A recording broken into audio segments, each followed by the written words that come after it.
are you? Good. How are you? Good. So I'm going to do a brief intro for people who are going to be watching this before we get into the meat of the video interview with you. But my name is Patrick Port, and I am a member of eBookHounds, and we are a new company that is offering advertising and promotion opportunities for authors. And one of the things that we're doing for the authors as well as readers are these video interviews so that people can get to know the authors that they either love or that they're going to come to love. In your case, I think it will be either one of those two. So Shannon, if you don't mind, if we know a little bit about your background, but if you can tell us a little bit about your background and particularly the interesting kind of circuitous route that you took to become a best-selling author. Sure.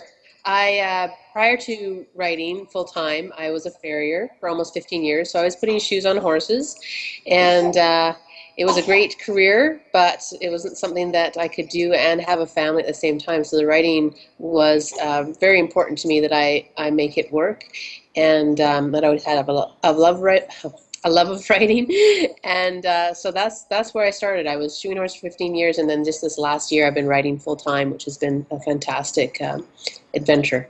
So I'm a layperson when it comes to horses. Is there a trick to getting them to lift their leg up so you can shoe the horse? There are a few tricks. I better not say them online, I'll get in trouble. No, there is some good tools out there to use to get them to pick up their feet, but a lot of it is just temperament. I'm pretty mellow, I'm pretty laid back, and the horses respond really well to that. If you're a little high strung, you're likely to get bit in the butt or across the barn. Gotcha. So that was my fault. It was a little tangential, but so going back to the books, Priceless is the book that has been a bestseller. I mean, people love it. Thousands of reviews, and it's amazing how good the reviews are. Honestly, when you consider the fact that it's basically anonymous on Amazon's site and other places. But Absolutely. when did this isn't your first series, this isn't your first rodeo. How did you go from being a farrier to a farrier author to a best-selling author? Well, as I was saying, we knew that being a farrier full time wouldn't lend us to being able to have a family. And so I started writing on my off time. So I worked 7 days a week pretty much. And in the mornings before I left and in the evenings when I came home, I worked on my storylines. And I started Priceless about 5 years ago, but I set it aside for some other work that I put out, and then I came back to it about almost 2 years ago now, I guess it was. And so when I finished it, put it out there, I put it out there with the expectations that a few people would buy it, and so I was as shocked as everyone else when it kind of took off and went up the charts like crazy. Um, More than a few people have bought it. More than a few people have bought it. Yeah, I think at last count we were well over 100,000 sales on Priceless alone. So it was a very exciting time, because I actually saw the possibility of being able to write full time. Because initially, like so many authors, it's a hope and a dream. But there's always that little part of you that doubts that it'll happen, just because that's the way artists are. That's the way creative people are. They always doubt themselves, probably more than others do. Yeah, who's gonna like my stuff, right? Exactly. I love it, but doesn't mean anybody else will. Absolutely. So there's some, don't bring him on camera, but there's some clapping in the background, and this is something I was gonna say for later in the interview, but you Okay. are also a proud new mama to a 4-year-old boy, right? 4 month old, I'm yes. sorry, 4-month old. That's Yeah. okay. Yes, proud new mama. Yeah, managed to get our first child here and still have been writing, which has been a shock to me as anybody else. So it's been good. And he's attempting to go to sleep here while he watches TV quietly. Well, that's fantastic, and congratulations. Thank So you. let's go back to Priceless. Mhm. Riley Adamson is, your heroine, the main character, and people absolutely adore her. So why don't you try to get into the minds of the readers a little and speculate as to why everyone loves Riley so much? Well, I mean, if I were to as you say, speculate or guess. A big part of it is that Riley does and says the things that most of us would like to. She has very little filters going on between her brain and her mouth. So, those things that we'd love to say to people that cut us off in traffic and maybe are mean to us and our family, she says. So there's that aspect of her. But she also, even though she's kind of tough on the outside and she can, fight with the best of them, she's a real softie inside, and she really is drawn to the underdogs and to those who are lost souls. And I think that that's a big part of why readers love her, is that we've all had those moments in our lives when we wish we had someone in our corner like her who would stand in front of us and kind of fight for us. And I really believe that's a big part of her appeal, is that she's that buddy we all wish we had. So, there's an interesting backstory to how you even came up with Priceless and kind of the plot line or, the concept there, and it's based in reality as well as fantasy, and you intertwine those, masterfully. So, where did the factual background for Priceless come? The factual background was when I was quite a bit younger, a young boy who was about 5 years old went missing from a park very close to where I lived, and there was no clues. No one saw anything. He just disappeared, and to this day, he's still missing. And it stuck with me. I was at a very impressionable age, and I thought, what if there was a supernatural element to children who went missing without a trace? What if there was a reason they were being taken, either because of abilities they had or they were special in some way? And so for me, that was the factual basis of Priceless, is that I wanted a woman, who is Riley Adamson, to be something of a psychic bloodhound. She has this ability to find people no matter where they are. And so she's able to bring home lost children and reunite families, which is a pretty cool concept in my mind anyways, especially now as a new mom, even more so, the Yeah. idea that this woman could stop some of the evil that happens in the world, even in just a small concept of just one family at a time. Yeah. So she's the good, and I know writing the good can be fun, but writing the bad or the villains could be fun too, right? Absolutely. I mean, you kind of get to unleash some of the bad things or thoughts or actions that, as responsible human adults, we would never do, but your villains can do them, right? Absolutely. So, Absolutely. so who are the ones that have been the most fun for you to write, and who are the ones who you have felt have resonated the most with your readers? Oh, well, the most fun for the bad guys when it comes to the villains, there's a couple of them that have been a lot of fun to write. One is Ferris, and he's a vampire who sometimes he's a bad guy, and occasionally he'll pop up and actually become helpful and lull the characters into a false sense of, oh, he's on our side now. Oh, no, he's not. So he kind of flip flops back and forth. So he's a lot of fun to write because he's an interesting character. Um, and same with Riley's best friend Millie, who's a witch. She has some background that I won't get into because I don't want to give away the plot lines for the readers who are interested. But she's a background that makes her a very kind of shadowy character. As much as she loves Riley as her best friend, there's some darkness there that keeps her from always doing kind of the right thing. So she can be a lot of fun to write as well.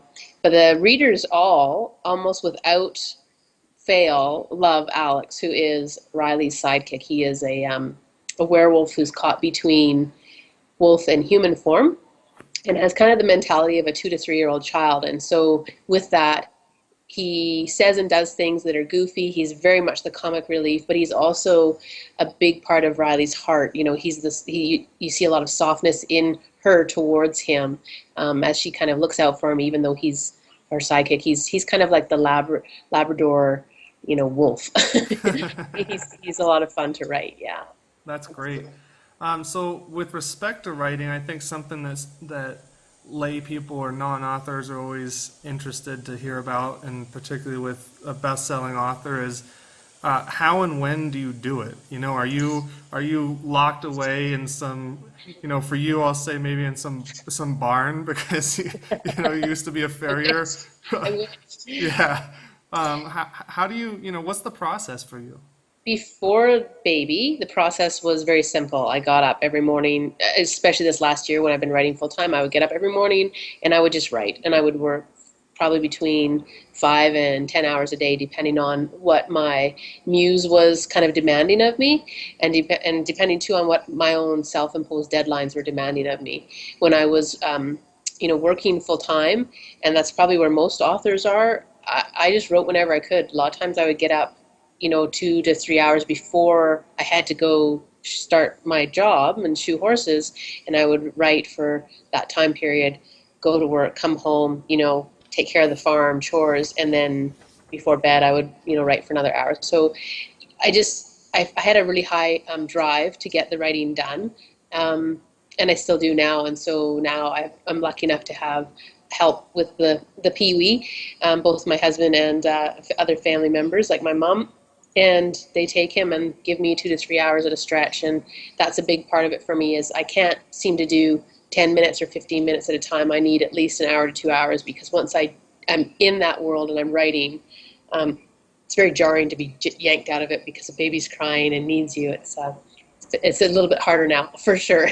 Yeah, I bet. I bet. Now, something you mentioned is your muse. Mhm. How much of your stories, obviously it all comes from you, but how much of your stories do you feel comes from the conscious you, the conscious Shannon, versus when you really get in that zone where you hope you're not jarred out of, is your muse and your fingers are almost writing and Right. it's almost not you. How much of that exists? Um, I pull a lot from kind of that, what they call waking sleepiness, or something like that. It's where you're in between awake and sleep. I dream a lot, and a lot of times I wake up and I write it down, and sometimes it's absolute crap. Other times it's gold, you know. And I think that's part of my own just high imagination.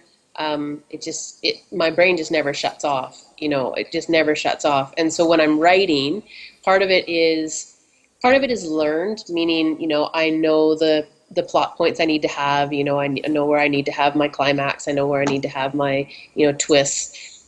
But knowing that and then getting into that writing mode, it's a combination of the two. It's as I'm writing, I might know I'm coming up to a plot twist, and all of a sudden my muse will take me a different direction. And like you say, fingers are typing, keys are flying, and things happen that you don't expect, even as the writer. A lot of times my characters have surprised me, my storylines have surprised me. I thought, didn't know that was going to happen. Didn't know they had that in them. And so in some ways it's like reading. It's like, oh, this is fantastic. I had no clue. Yeah, and I've heard from other authors too that that is one of the beauties of writing, right? Is the surprises that come to even you as the author when you think you may have control of the story, but if you try to control it, it's not going to be as good as if Absolutely. you let it go. Absolutely. And I think that's where authors get into trouble too a lot of times, is they try to edit too much. And I find that the creativity in a person, and the muse, however you want to call it, that doesn't like to be edited. You kind of just have to let the reins go, and let it run if you want to see your idea come to life. You can go back and edit later, but to begin with, just let it go. Yeah, so another interesting fact about you is that you are an independently published author, right? That's correct, yes. And I know that there are hordes of, aspiring indie authors who would love to hear a little bit of, a little, Pep talk? yeah, a little pep talk on how the transition can happen and to stick with it. So Sure. maybe you can, for them, give a little bit of how you stuck with it and what it's meant for you now. Okay. Well, I would say the first thing is that the more you write and the more you produce in terms of number of books is probably one of the best things you can do for your career, not just for your readers, but for you as a writer, because the only way you're going to get better is by keep doing it. The other thing is that there's going to be some really hard spells. I mean, the first time you get a 1 star, a really well written, well placed and put 1 star where they've taken the time to pick apart your story piece by piece and point out all the things wrong with it and all the things they should have done better, it hurts. It absolutely hurts. But I will say that that is the mark that you are a true writer. You start getting 1 stars where they've taken the time to berate you, uh, and you know that you're doing your job because you've sparked emotion in them. Whether it's, love or hate, emotion is good. That means you're doing your job as a writer. I mean, all the big names, Stephen King and J.K. Rowling, they all have 1 stars and they have fabulous work out there, at least in my opinion. So that would be the first 2 things. And the third thing is to not give up. I mean, what I've seen from a lot of the authors that I've met along the way is they write a couple of books and they get a couple of bad reviews and they give up and they stop and they just say, it's not for me, it's too hard, it's too hard. And that's the truth of it. It is too hard. And so if you want to succeed and you want to be a bestseller, whether it's, in my case, I'm an Amazon bestseller, or if you want to be a New York Times bestseller or a USA Today bestseller, or whatever the aspect, you have to keep going. If you give up, you'll never see that happen. And that's probably the best piece of advice I can give them at this point, is just to keep going, not to ever give up. Keep pressing on. Yeah. The good Just things don't come without hard work, right? Absolutely. Absolutely. I mean, I gave up, I talked a little bit about this, but when I was shoeing horses and writing at the same time, I gave up pretty much all my extracurricular activities. I used to ride competitively with my horse. I used to do martial arts. I used to have a number of extracurricular activities, if you will. And I knew that if I wanted to make it, I was going to have to focus on my writing. And so that's what I did. I put everything aside. I knew it would be for a short term if I was lucky.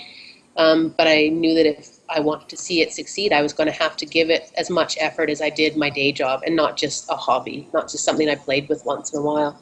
Absolutely. So, keying in on the term you use, effort, where are you in, for people who haven't started reading the Priceless series yet, where are you in the effort that is that series? And can you give your rabid fans who are, chomping at the proverbial bit, no pun intended, for the for the next book, a little bit of a teaser as to what's coming? Sure. So I just released Riley's 8th book. There's a novella, which is kind of a 6.5, and there's a short story out there as well. But the eighth full-length novel was released September 9th, so it's only been about 10 days.